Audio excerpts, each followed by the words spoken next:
الحمد لله رب العالمين، والصلاة والسلام على أشرف المرسلين نبينا محمد وعلى آله وصحبه أجمعين. We continue inshallah ta'ala with the book of Akhsar Al-Mokhtasarat, and we reached the fasl of Al-Ja'ala, and we'll talk about that inshallah ta'ala. So um,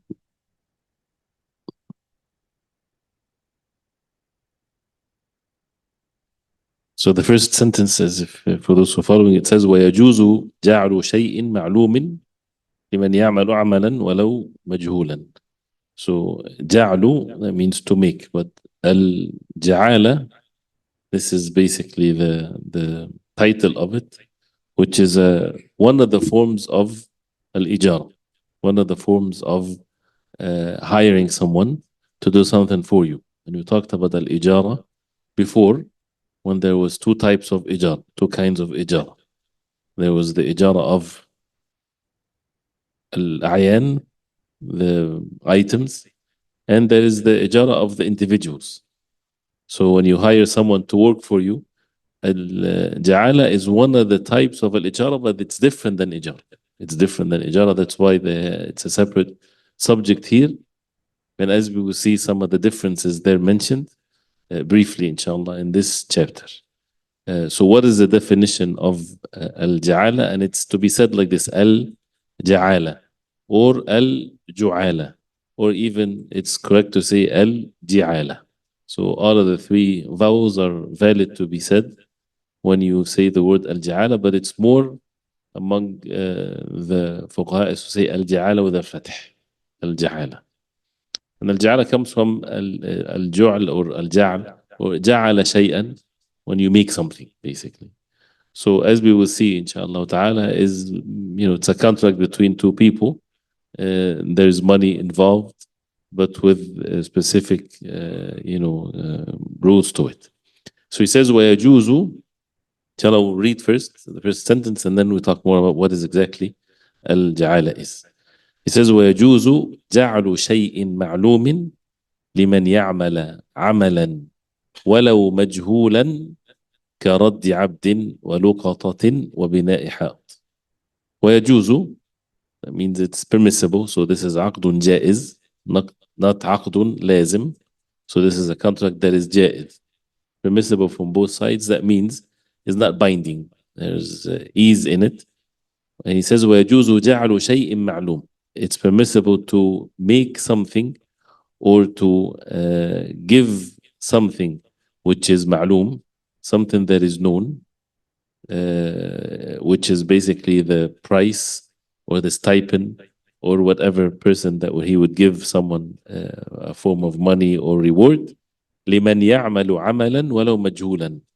For someone to do a amal, even if it's majhul, even if it's not known, even if there's no specific time or specific place that he's doing the specific action. So that's one of the differences between al-ijara and al-ja'ala. لمن يعمل عملا ولو مجهولا كرد عبد. And one of the examples is like رد عبد. رد عبد is to return a slave. So meaning if someone's slave is lost and he says whoever returns my slave, he gets 100. So the 100 is شيء معلوم. So يجوز جعل شيء معلوم. So something or a reward that is known, cannot be unknown. Cannot be, I'll give him something. So it has to be something that is known. لمن يعمل عملا, for someone to do something ولو مجهول, even if it's not known what he's going to do. Because he said, whoever brings back my slave, I'm going to give him 100 dinars. Right? So how he's going to get him back, what time how long it's going to take him, all of that is majhul, it's not known. Otherwise it becomes ijara. If it's ijara, that means a person would hire someone that he would work and do certain actions, or specific times that he would spend to, looking for the slave, for example. But this is not the case. This is just based on the results. So al-ja'ala here and this is one also of the differences of al-ja'ala versus al-ijara, is that al-ja'ala is based on the results, not based on the amal itself, not based on the action itself that the person do. So if he doesn't get anything, that means he doesn't receive anything. So it's a reward of getting something or a job done. كرد عبد ولقطة. لقطة, a person, he lost something. So he said, whoever, and this is very, it's famous, it's known. Someone lost something. He says, if someone brings it, someone finds it, he get this from me. He will get, and then it has to be specifically mentioned. He will get 1,000, he will get this and that. So this is, then the amal is not known. That's what is meant by ويجوز جعل شيء معلوم. شيء معلوم, something known. This is the جعل. This is the reward. This is the stipend. This is what a person will receive. لمن يعمل, in return, يعمل عملا ولو مجهولا. It is not necessarily to be known what he's going to do. So that makes it different than الإجارة. كرد عبد ولقطة وبناء حائط. وبناء حائط, to build a wall. So to build a wall, either you would hire someone to build a wall for you. So that means he will get paid for the entire job, or he's gonna get paid for having his time every day from specific hours. So it's ijara based on the time, based on the work that he does, but it's an ijara way. But if it's something like if you build this wall for me, I'll give you this, just like that, then this is basically ju'ala, and sometimes they're very close between the ju'ala and al-ijara, and that's why if it's not known which one is which, then it's ijara. Then it usually would be something lazim, would be aqd lazim, because al-ju'ala is different, in which it's if a person doesn't do his job, he doesn't get anything. So كرد عبد ولقطة وبناء حائط. He says فمن فعله بعد علمه استحقه. Whoever does it after he get to know that there is a ju'ala or a ja'ala for his work, that means he's going to get compensated, he's going to get a reward as a result of his action, then of course he deserves it. This is استحقه. That means he would be deserved, or he would deserve to get the money in return. So this is a contract between two people, but even the two people, the other ones, they don't have to be known. If someone makes an announcement, whoever finds the car that is lost, he gets from me $2,000, something like that. He did not hire anyone. So it's open like this. So people don't have to say, I accept. Okay, I'll work for this to get it. They don't have to say anything. Just the fact that they will go out and they go without even the person knowing, this is what al-ja'ala is. If he gets it, if someone brings it, then he gets this compensation that he stated. So فَمَنْ فَعَلَهُ بَعْدَ عِلْمِهِ استحقه. That means he deserved to have it. Also, of course, the ulama, they mentioned so many different things in the subject, but here we're taking it in a very brief way.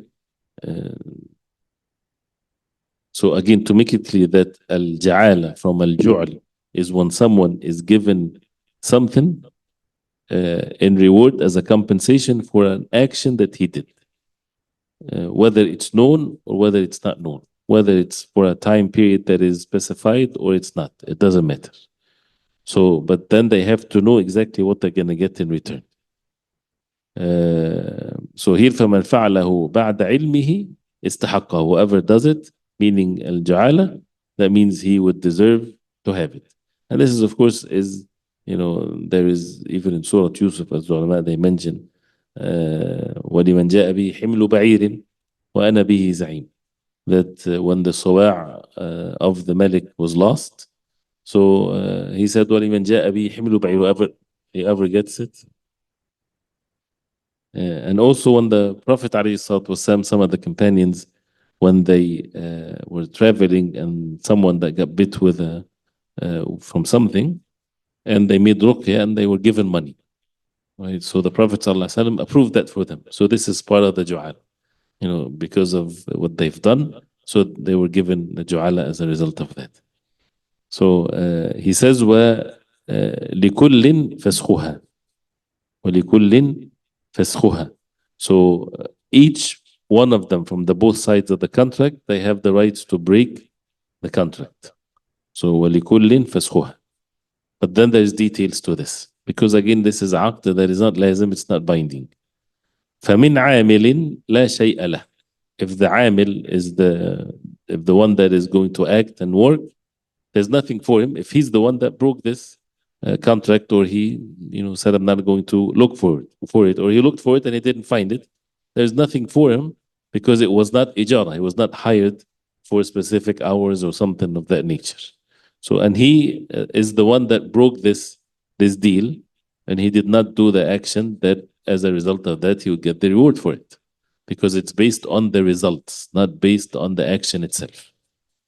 So this is from the عامل. العامل is the doer of الجعل. ومن جاعل.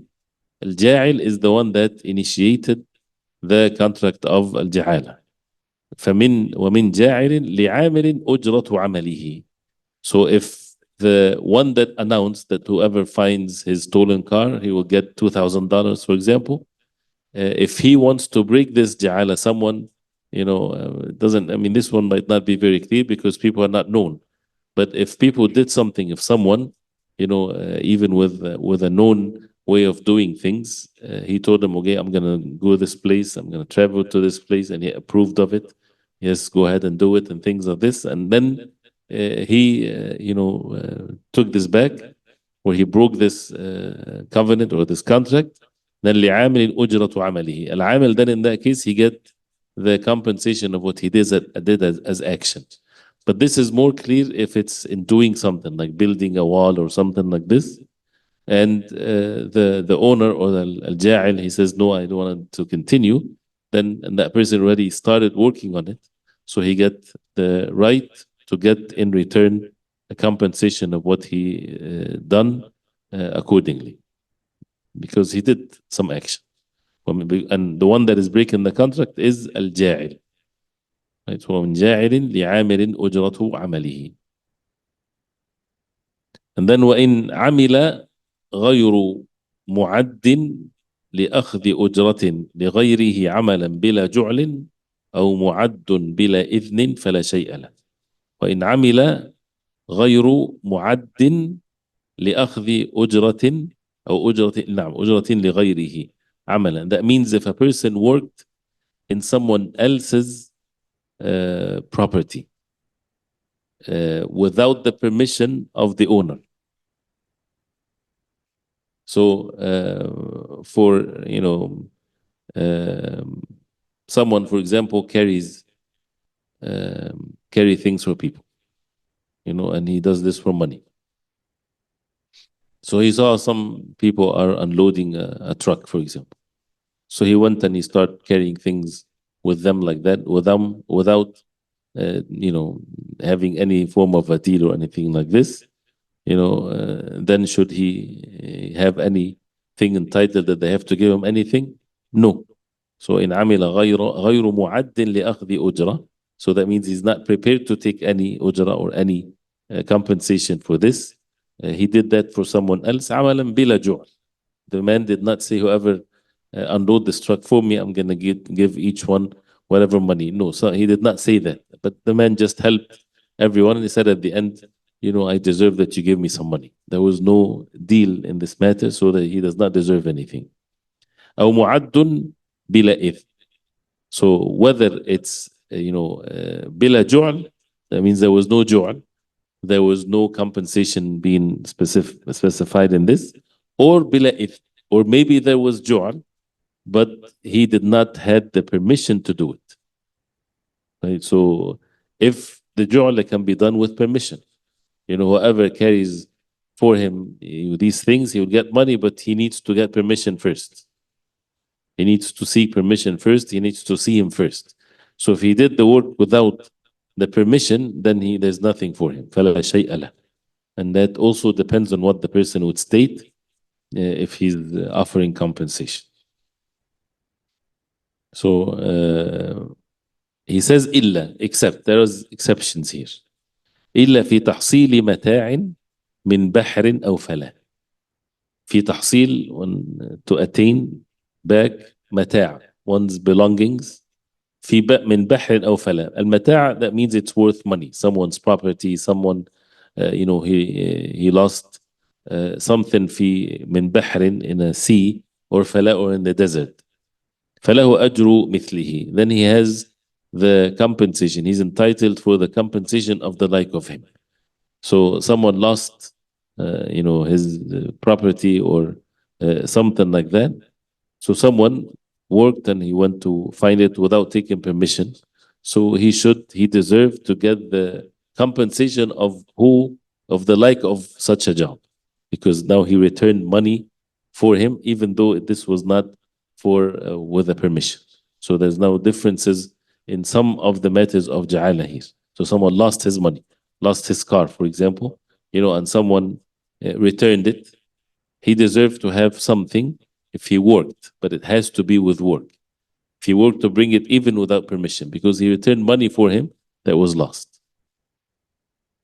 So he says here, فله أجر مثله في رقيق دينار أو 12 درهما. في رقيق, if it's a slave lost and someone find him and bring him back, dinar or 12 dirham, which is something that some of the Sahaba, it's reported that they gave this type of ruling or qada or verdict in this case. But that refers to the urf, refers to the norm of the people. And a dinar, if you remember, is like 4.25 grams of gold. But this is again refers to the norms of the people. So now here's the differentiation between if someone has, he's entitled for the ju'l, if it's wealth that is being lost. And for him to bring it back, and he worked with the condition that he did some work, then he deserved to have some compensation, even if there was no ju'l being specified or anything like this. But he returned for him, something of value that he lost it. So he deserved to have something. Other than that, if it's not specified, then of course there's no compensation here, because it's it's not something that is of an ijara or something that has to be given. So this is basically the end of this, which is al-ju'ala. Many types of work or compensation can come under this without having a contract of al-ijara. Again, because it's based on the work, not the results, and not the work itself. And even some of the qurubat, where it's permissible to have a ju'ala for acts of obedience to Allah, as the ruqya, for example, and this can be based on the results, not based on the act. People, according to what people would agree, or someone that if you make adhan in the masjid will give you something. This is ijara or ja'ala. So it's permissible, no doubt, in ja'ala, because it's by the result, not by the fact that, the result is the adhan is being given. But also it's valid, as we mentioned before, to be also as a matter of ijara. And of course, the reward is to be given if a person is sincerely doing that for the sake of Allah. So the few differences here that are mentioned between al-ja'ala and al-ijara is that it doesn't have to have a specific action that is specified, or even time, or anything like this. So there's some form of a jahala or something that is uncertainty, which is fine, and people are in need of these types of things, but the results are clear and the compensation is clear.